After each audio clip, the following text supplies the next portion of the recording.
Hindi naman natitinag ang mga kongresistang sumusuporta sa RH Bill na bumoto sa Martes pabor sa pagtatapos ng period of interpellations o debate sa kontrobersyal na panukalang batas.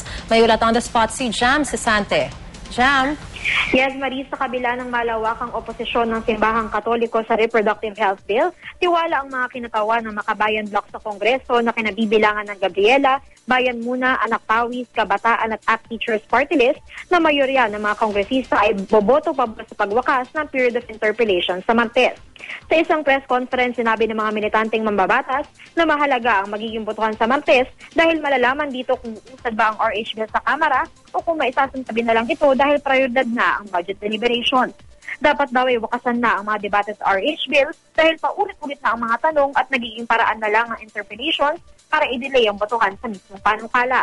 Ayon kina Party List Representative Nery Colmenares ng Bayan Muna, Eme de Jesus at Luz Reminda Ibilagan ng Gabriela, Antonio Tito ng ACT Teachers at Raymond Palatino ng Kabataan, kung magdedesisyon nga ang Kamara sa Martes na wakasan na ang mga debate at sa period of amendments, imumungkahin nilang tanggalin ang mga provision sa RH Bill na tumututok sa population control. Hindi daw kasi naniniwala ang mga party list na magbabatas na ang pagkontrol sa populasyon ang sagot sa mga problema ng Pilipinas. Dahil ang problema daw sa bansa ay nakaugat sa hindi pantay na distribusyon ng kayamanan at sa mga maling polisiya.